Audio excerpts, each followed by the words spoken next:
Bonjour à tous. Et non, ce n'est pas moi l'artiste. Pas trop déçu? Je vais vous parler d'un petit coin que vous connaissez tous. Chez Fanny. Fanny Ramadier, bien sûr, au pays de la bête du Gévaudan, à Saint-Chély-de-Lapché, en Lozère. Un petit coin de paradis à la campagne. Un vivier d'artistes surtout, ce que l'on accueille, des artistes généreux, confirmés, professionnels, et ceux que l'on va révéler, nos résidents. La culture locale, chez nous, c'est de cultiver, mais aussi de se cultiver. Les difficultés que nous rencontrons, c'est l'éloignement et l'accessibilité aux centres culturels et artistiques. Suite à une belle rencontre avec deux artistes de l'association Tête de Bloc et des demandes des résidents, nous avons eu l'idée ensemble de proposer un projet dans le cadre du dispositif Culture et Santé.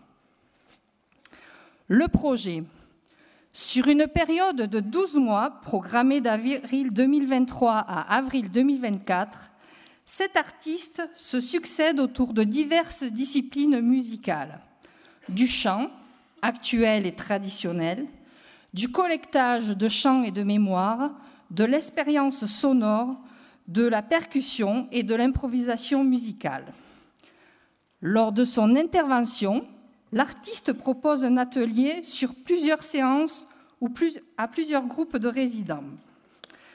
Et tous les 2 mois, il y a une restitution publique ouverte aux autres résidents, familles, personnel, personnes extérieures, avec, en première partie, la restitution du travail réalisé par l'artiste et les résidents, qui peut donner lieu à des scénettes, des enregistrements.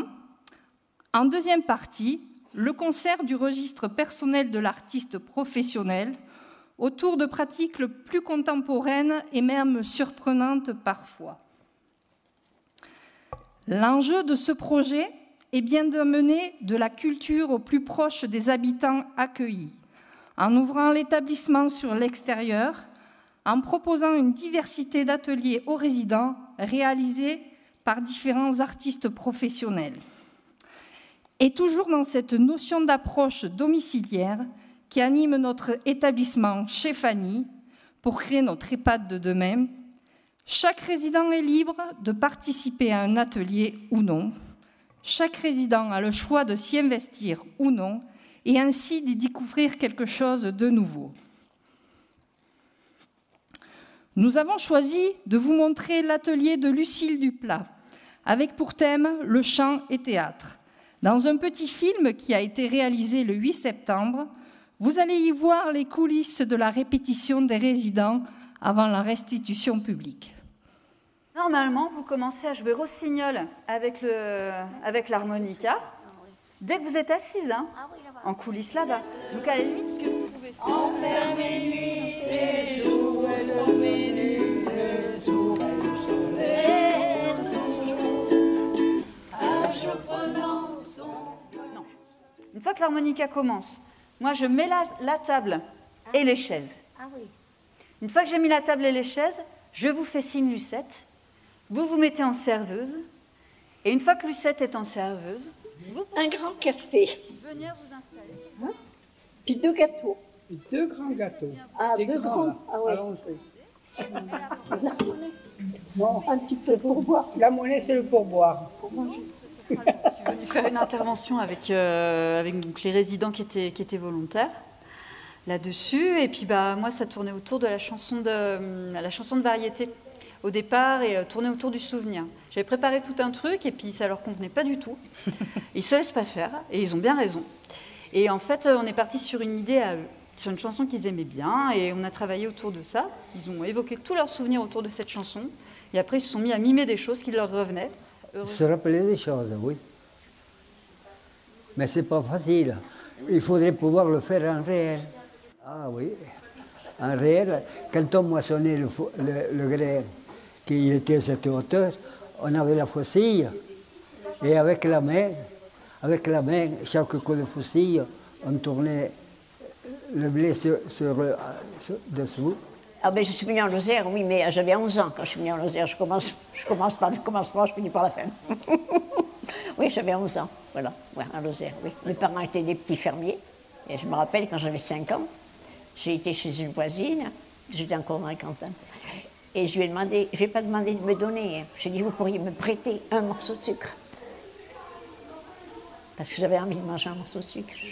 Me prêter un. D'un coup, on a parlé de l'exode rural, parce que la chanson La Montagne parle de ça. Donc il y a Lucette qui, du coup, est partie sur Paris à 13 ans, et qui a passé beaucoup de temps là-bas, à parler du départ du fait de voyager. Donc c'est pour ça que c'était elle qui mimait le fait de porter des valises. Et ensuite, il y en a qui disaient, on revenait, du monde revenait au pays au moment de la moisson pour filer la main. Donc là, on a dit, comment ça se passait? Et puis Aurélie assistait un peu en disant, mais vous faisiez comment? Parce que là, vous nous expliquez, mais on ne voit pas bien. Et là, Albert s'est levé et il a commencé à mimer comme on fait avec la faucille. Et puis la Fernande s'est levée, puis elle a commencé à lier les gerbes, et ça s'est fait comme ça. Louise, vous allez vers Fernande, vous lui donnez à boire. Ensuite, vous allez vers Albert pour donner à boire également, et aussi à Alexandrine. Une fois que tout le monde a bu un coup, tous, vous allez vous asseoir en coulisses là-bas. La musique, c'est venu bizarre parce que j'étais allée voir un oncle à Toulouse qui avait un bureau de tabac et il vendait des harmonicas. Et moi, je regarde l'harmonica, je dis, oh, c'était joli. Il m'a dit, ça te plaît? Et bien, je te le donne. Alors, ça, j'étais contente. Et alors, petit à petit, j'ai essayé, puis c'est venu assez vite. Vous imaginez que, juste là, au-dessus des spectateurs, la barre grise de la pergola à la limite, c'est le tableau d'affichage de la gare. J'ai agencé leurs idées pour qu'il y ait une petite histoire qui soit racontée pendant toute la durée, qu'on ait le départ de quelqu'un, la moisson, et comment ça se passe à Paris, quelqu'un qui travaille dans un café. Mais sinon, toutes les idées venaient d'eux. Moi, j'ai fait que agencer.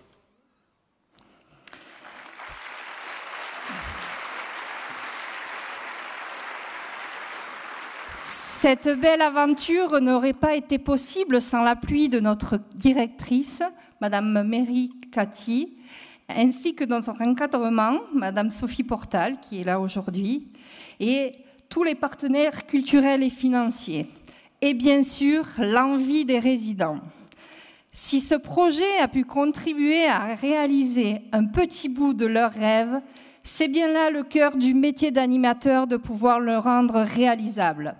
Car des rêves, ils en ont encore plein la tête, comme nous le dit Fernande, 97 ans. On pourrait se produire à Montpellier, même dans toute la France. Ça serait drôlement chouette.